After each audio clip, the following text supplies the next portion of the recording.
Hello guys, for this time I would like to doing a painting with watercolors, you know. So painting with watercolors can be a lot of fun or it can be super frustrating. If you ever struggled with using watercolors and then so I'm gonna show to you how to paint with watercolors and all the tips and tricks. Okay, so the painting with watercolors, it doesn't have to be complicated. It is a little embarrassing to admit this, but I used to really struggle trying to paint with watercolors. I paint with watercolors one or twice. I'm still learning also, yet I still felt like little bit still learning. Okay, so step number one for how to step for watercoloring. So number one is gathering supply to a paint with watercolor. So you have to, and then to get started you will need to gather some basic supplies. Fortunately, most of these things are very easy to find. You can get them at most art store or any store or or Amazon or anywhere. So types of watercolor pen and papers. Pens are usually available in either tubes or pens. I'm a big fan of that one, the set. It is perfect for travel and has a nice selection of colors. You can also watercolor in tube with palettes, such water palettes. The next thing that it is important is the type of paper you use. Painting with watercolor require a lot of water, and so regular standard copying or drawing paper is not going to hold up too well with a lot of water.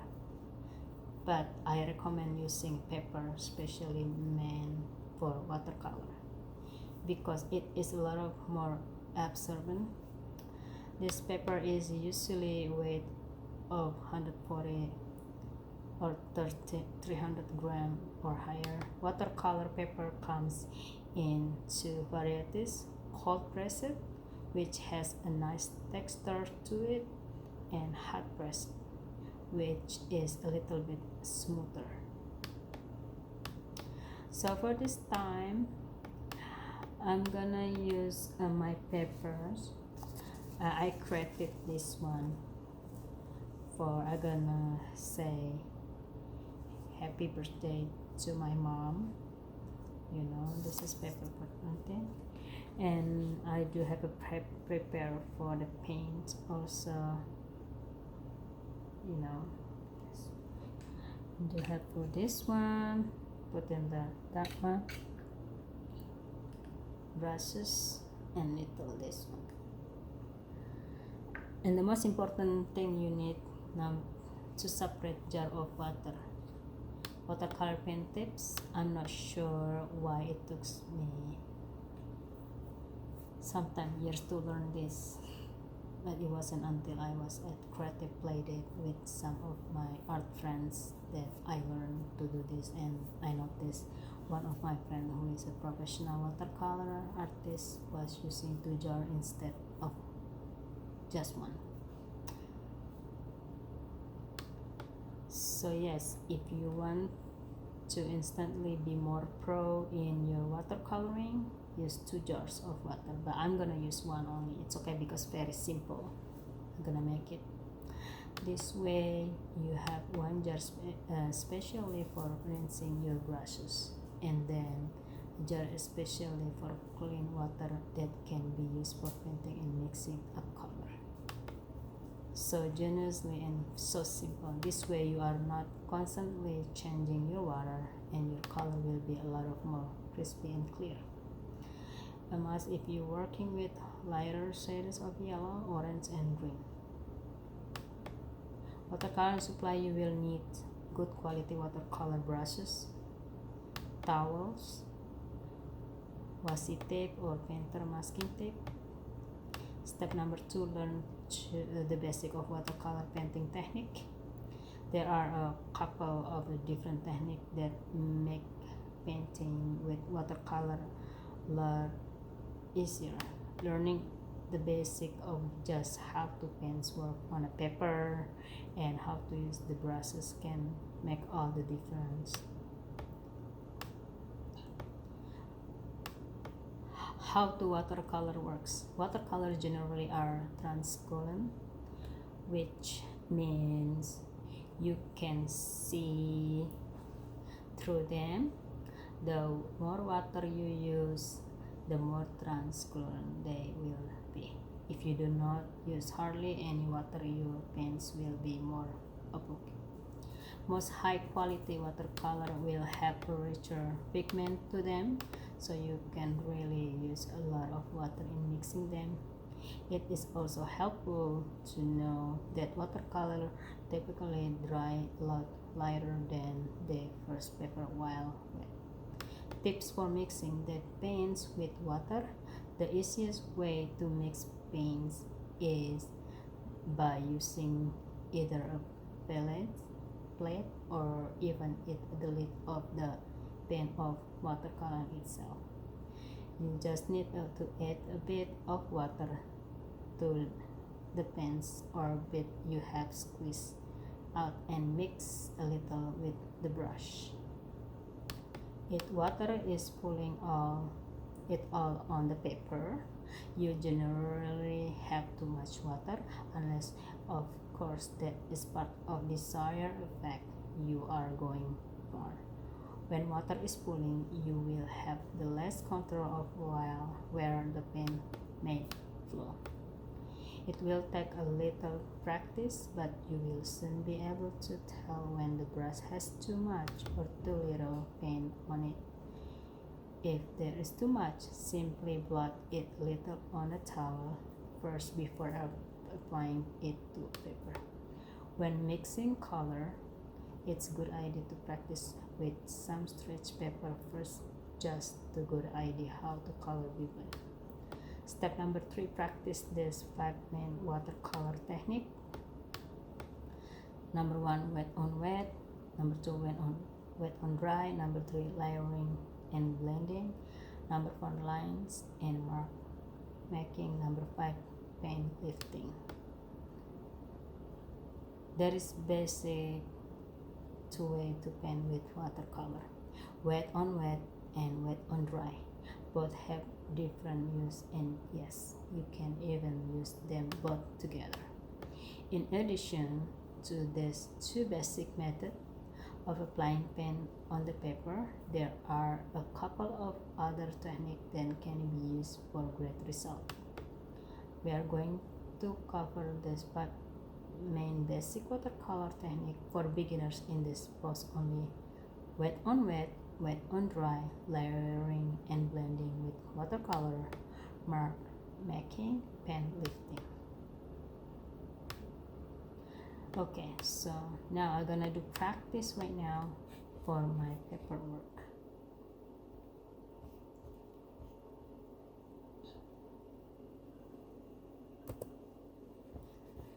So I'm gonna I already have paper, pen, brush, and plate too. Hold on 1 second.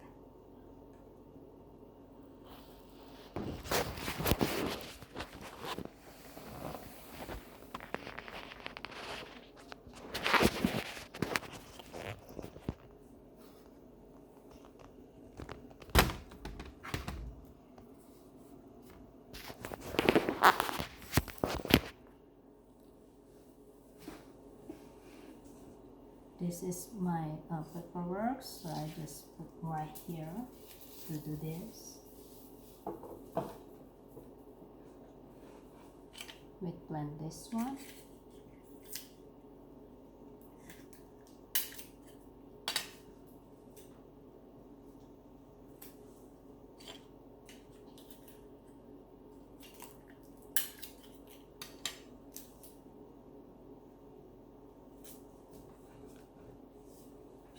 that one. So I have this.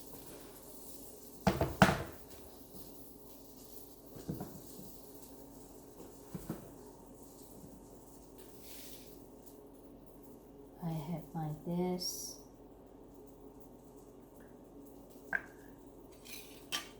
My brushes, so we're gonna do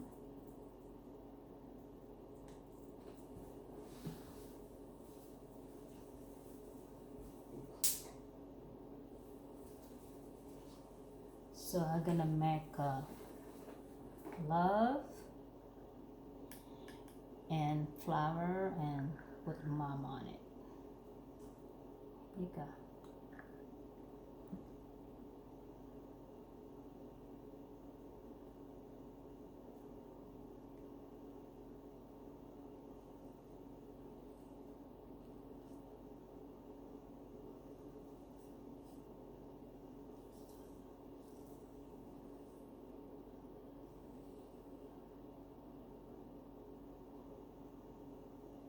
Not too much.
And then I'm gonna make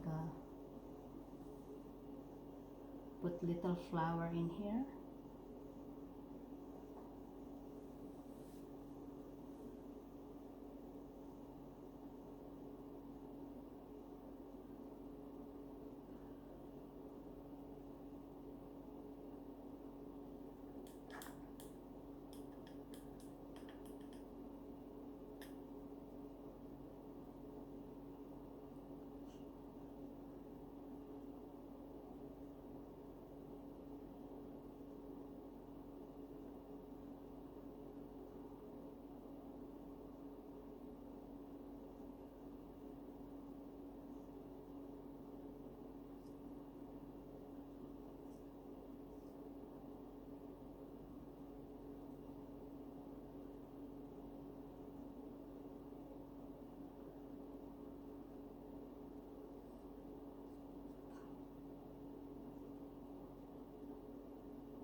Okay guys, this is only the simple way um, a birthday card art from I made it. So I'm gonna put something inside, you know, like a paperwork or something. So just say happy birthday. So I hope you enjoying my simple video. Don't forget to click like, comment and subscribe. Thank you. Have a great evening.